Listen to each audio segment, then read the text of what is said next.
At the family reunion, my name tag said second after Michael. Mom linked at my brother and said, only one golden child in this family. She gave my brother a vintage car and handed me a toolbox. Start fixing your life, she smirked. 2 days later, I was promoted to CEO.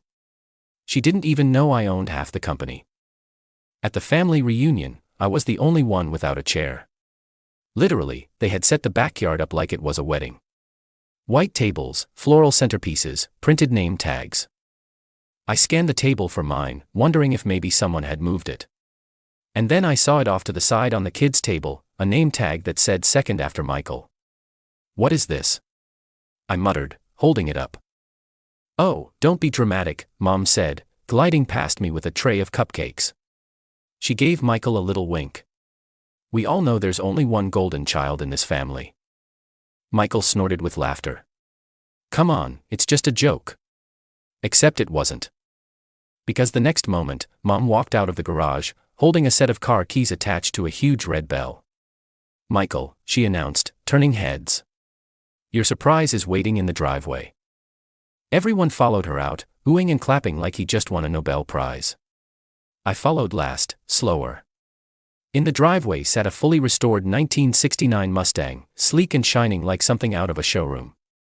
Your grandfather always wanted you to have this, Mom said, dabbing fake tears. We saved it all these years. You deserve it, sweetheart. Michael looked like he was about to cry. And then Mom turned back toward me. Oh, and you didn't think we forgot you, did you? She said with that same performative smile she always wore when she wanted to humiliate me politely. She bent behind the table and came back up, holding a toolbox. Not a new one. Not even clean. An old junkyard toolbox that looked like it had been pulled out of a junkyard. Here, she said, pressing it into my hands. So you can finally start fixing your life. A few snickers rippled through the crowd. Aunt Mary and actually clapped. My cousin Tommy whispered something to his girlfriend, and they both looked at me like I was a stray dog. I swallowed hard and nodded. Well, thanks. Mom grinned. See, he gets it. They all laughed. Moved on. Michael popped the hood of his new car, while everyone crowded around him. I stood there with that grimy toolbox in my hands, invisible. That night, I didn't go home. I went back to the office. Stayed there till 2 a.m. No one in my family has ever asked what I actually do. They think I'm some mid-level desk guy with a fancy title and no spine. Let them think that. 2 days later, I sat in the corner office on the top floor watching the boardroom fill up. The chair at the head of the table. That was mine. Now, what they didn't know, what Mom still doesn't know, is that the company that just made me CEO, I've owned half of it for 3 years. So yeah, I got her message loud and clear. Now it's my turn to deliver mine. They've always treated me like a background character in Michael's movie. Growing up, it was obvious who the favorite was. Michael, the golden boy, the athlete, the charmer, the one who just needed time to find himself when he dropped out of college twice. Me. I was the fallback. The mature one. The one who picked up the slack when things went wrong, who never needed help and therefore never got it. It started small. Can you help Michael out with his rent this month? Just until he finds a new job. That was year 1. By year 3, I was paying off Michael's car loan, credit card debt, and once his dog's vet bill, because apparently even his golden retriever was more lovable than me. Family helps each other, Mom would say sweetly over the phone. But what she really meant was, you help Michael. Dad never said much. He just nodded while Michael drained their retirement fund dream by dream. Me. I was too proud to push back. I didn't want to look like the jealous brother.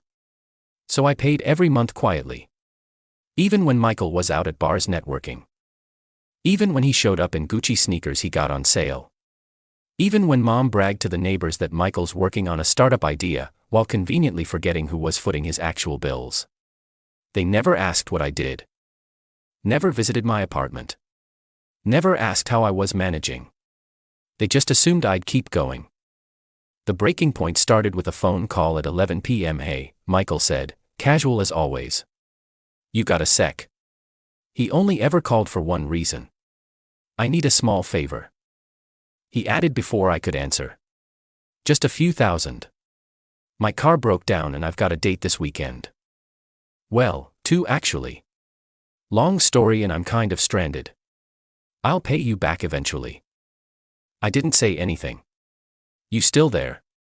He asked. Yeah, just thinking. I replied.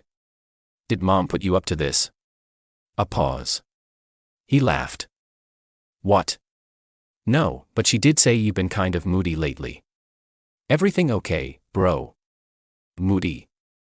I'd sent him money for years and now I was being called moody because I wasn't jumping to cover his Uber bills. That weekend, I stopped by my parents' house. Mom was sipping her tea, watching one of those interior design shows she always said you'd like if you tried being creative for once.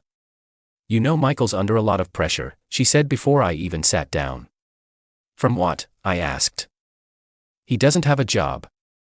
He's exploring options, she snapped. Not everyone's a workaholic like you, I laughed. You mean like owning a company? She blinked. Oh honey, we know you say you're important at work, but come on. Let's be honest, you're more stable. Michael's the risk taker. She said that with a straight face, as if stability was a flaw. As if owning 49% of a fast-scaling tech firm was less valuable than Michael's half-finished podcast project. I stood up. Let me guess, I said. You want me to help him again? It's just a car payment, she shouted, suddenly defensive. He needs to get back on his feet. He's finally got an audition this week. Audition. He was 32. What did Dad say when I asked? Your father agrees, and frankly it's the least you can do after all we've sacrificed for you. All they've sacrificed for me. I looked at her like she just slapped me. What exactly did you sacrifice, Mom? She hesitated. We fed you, gave you a home, let you borrow our old car in college. I shook my head. You sold me that car. She waved a hand. Details. And that's when I realized something brutal and freeing all at once. They don't respect me. They only respect what I give them. That night, I checked my bank records just out of curiosity. In the past 5 years, I'd spent $86,000 on my brother and parents. Rent payments, credit cards, tuition fees for some course Michael dropped out of, birthday gifts, loans that were never returned. What was all to bin? And what did I get? A toolbox. A toolbox with rust on the handle and dust in every hinge. 2 days later, I was at a corporate retreat. I gave the keynote. I got promoted. Our COO took maternity leave and I was next in line. CEO of the company I helped build from scratch. I didn't tell anyone in my family. Not yet. I wanted the moment to simmer. They still thought I worked in tech. Still thought I was some background guy in a cubicle. Let them. Let them laugh behind my back. Let them keep asking for help, thinking they're doing me a favor by letting me be useful. Because now I had a plan. And it started with saying no. Bull. You're being selfish, Mom hissed. You can't just abandon your family. I stared at her across the dinner table, fork frozen halfway to my mouth. It was a casual Sunday dinner. Roast chicken, mashed potatoes, green beans. But the air was loaded. I knew this moment would come. Michael sat across from me, arms crossed, playing the victim like he always did. Dad kept his eyes locked on his plate. Mom. She looked like she'd been rehearsing the speech in the mirror all week. I had just told them I wouldn't be helping anymore. No more loans. No more emergency car payments. No more paying Michael's rent because he blew his last paycheck on sneakers and networking drinks. And they didn't take it well. You owe us, Mom said, as if repeating it would make it true. We raised you. We supported you. And Michael's going through a tough time. He's been going through a tough time for 10 years, I said calmly. At what point does he grow up? Michael scoffed. You act like you're so much better. I looked straight at him. I am, he slammed his hand on the table. You selfish guy. You're broke, I said coldly. Because you refuse to work a real job. You think you're entitled to other people's money just because you're Mom's favorite. Don't talk to your brother like that, Mom shouted, standing up now. He's struggling. He's spoiled, I snapped. And you made him that way. Her face flushed. We gave you everything. No, I said, standing to it. You gave him everything. You gave me guilt, expectations, and bills. Dad finally looked up. Let's all calm down. No, let's not, I interrupted. You want to talk about fairness? Let's do math. I pulled a piece of paper from my coat pocket and tossed it on the table. My voice didn't shake. My hands didn't tremble. I'd practiced this moment in my head 100 times. That's a list of every transfer, payment, and bailout I've made for this family in the last 5 years. The total is just over $86,000. They stared at it like it was written in another language. Rent, groceries, school debt, car repairs, credit cards, Michael's stupid online business courses. Every single one of them paid by me. Michael's jaw tightened. So what? You're rich now. That's nothing to you. It's everything, I said. Because while you were blowing through money like it grows on trees, I was building something real. He laughed. What, your little coding job? I leaned in, locked eyes with him, and smiled. I'm CEO now. He stopped. What? Mom whispered. I run the company, the one you all think is just a boring tech thing. I own half of it. And last week, we closed a funding round that puts our valuation at $40 million. Silence. Michael blinked. You're lying. Google it, I said. Look up the leadership page. My name's there. First line. Mom sat back down slowly like her knees had buckled. You never told us, Dad muttered. No, I said. But because I knew how you'd react. And I was right. Michael was red in the face now. So you're just gonna rub it in?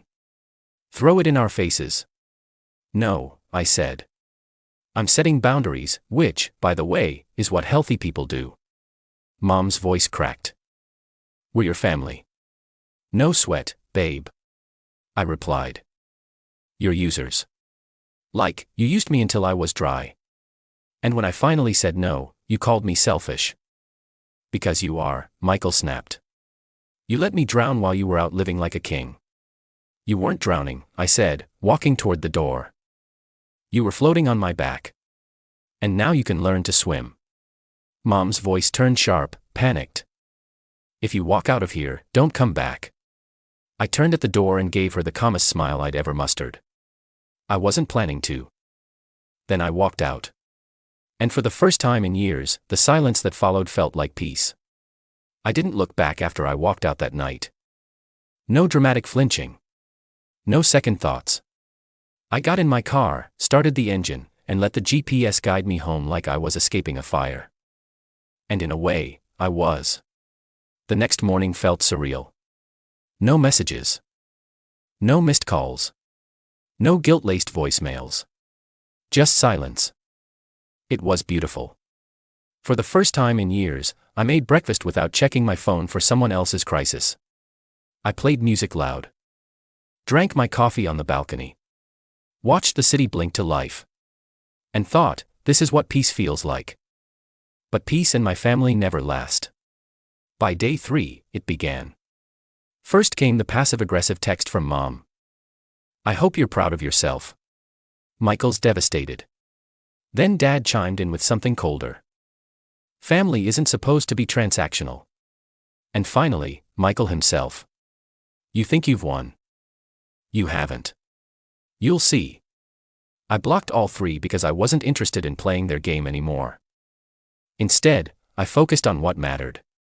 Work. Growth. And rebuilding the version of myself that wasn't tied to their approval. And for a while, things were good. My assistant noticed I smiled more. My CFO said I looked 10 years younger. I went to the gym. Booked a vacation to Barcelona. Finally opened that savings account I'd been too busy funding Michael's life to even think about. But then came the letter. Not an email. Not a text. A real handwritten letter shoved under my apartment door. It was from my Aunt Veronica. Mom's a strange sister. We hadn't spoken in years. She lived 2 states away and had cut off contact with the family after some old drama no one ever explained. I opened it with mild curiosity, expecting something weird or spiritual.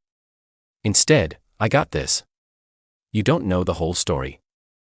You were never supposed to. I saw what they did to your father's business after he got sick. I watched your mother give everything to Michael. And I mean everything. And I kept my mouth shut because I thought it wasn't my fight. But you deserve to know.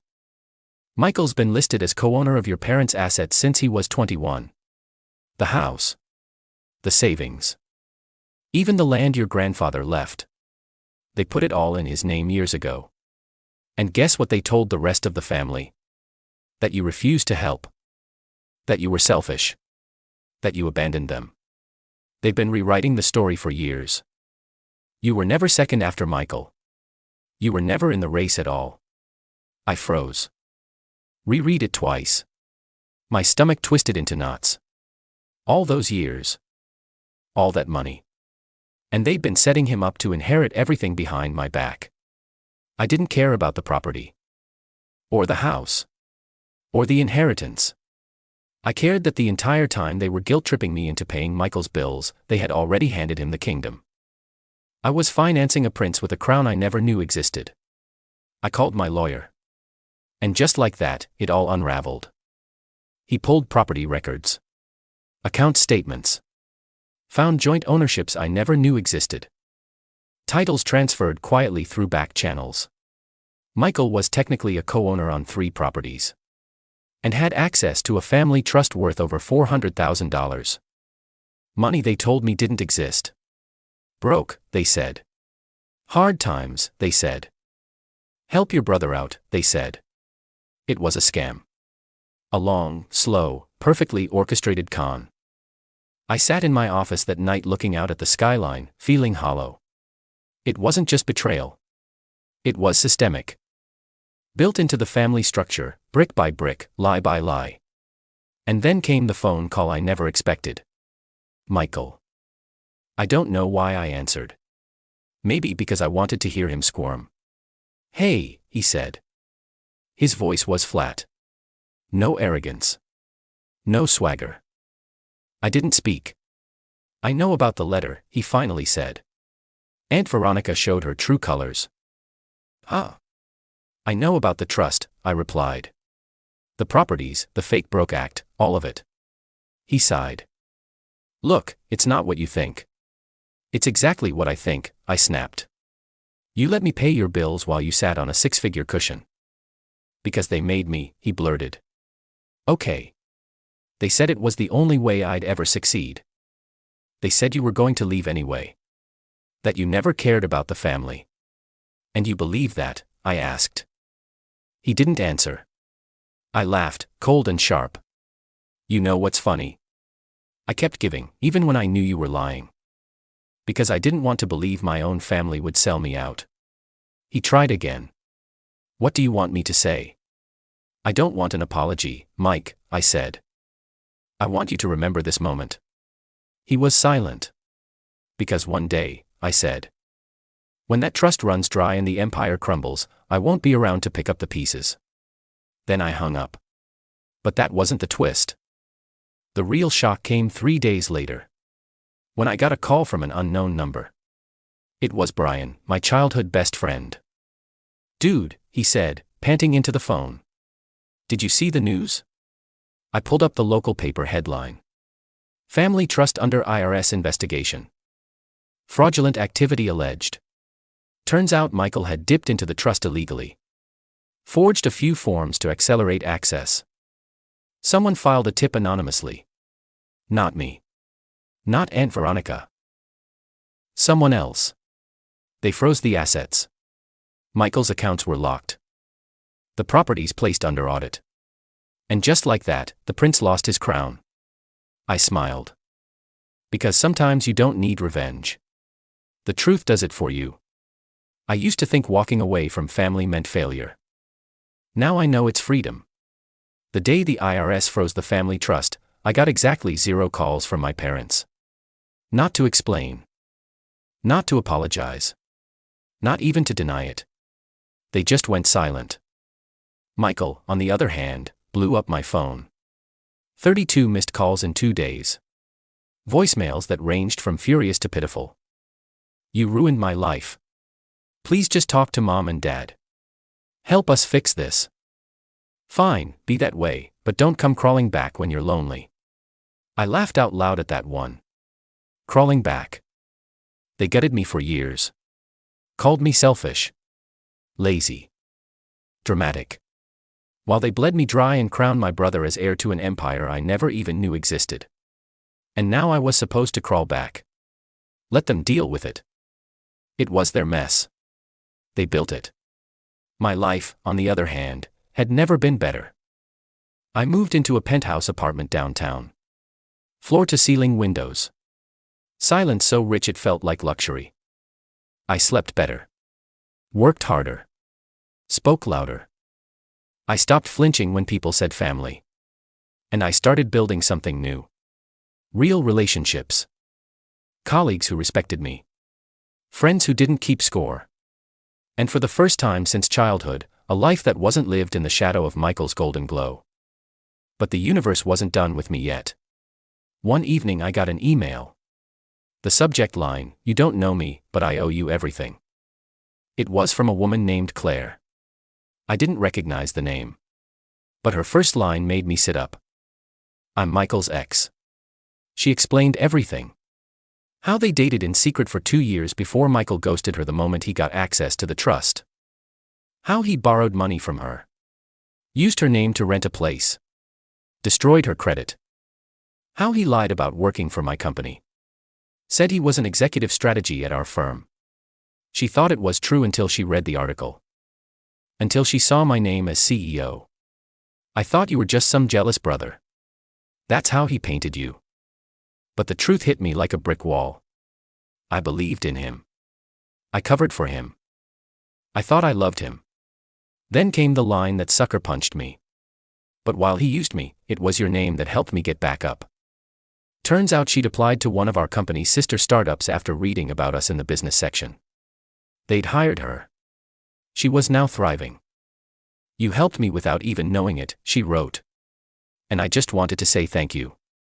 You saved me from thinking I was crazy. You saved me from staying." I read her message 3 times. Then sat back in my chair and stared at the city lights through my window. For the first time in my life, my name had weight. And it wasn't tied to sacrifice. Or survival. Or keeping the peace. It was tied to power. To choice. To decency. And that's when I understood something. I wish someone had told me years ago. You don't owe anyone your peace just because they share your blood. You don't owe them silence when they lie. You don't owe them patience when they manipulate. You don't owe them your future when they've buried your past. You only owe yourself the chance to be free. The final nail came a week later. I received a legal letter from my parents' lawyer. A desperate attempt to mediate the situation and restore family harmony. It was filled with fake kindness and veiled threats. I wrote 2 words on the return envelope and mailed it back. Request denied. No signature. No letterhead. Just 2 words. They'd taken enough. So where am I now? I'm standing in front of a new team of interns giving a speech about resilience. I tell them the real stuff. About being underestimated. Overlooked. Used. And then I tell them how that's never the end of the story. That sometimes the fire you walk through is the same fire that burns down the bridge behind you. And that's okay. Some bridges need to burn. My family still talks, I've heard. And Veronica says they're playing the victim card hard. Michael was misled. We were manipulated by advisors. We didn't mean to leave you out. Funny how accountability only shows up when the money disappears. They're still circling. Hoping I'll come back. That I'll save them. But I've already saved the one person who truly needed it. Me.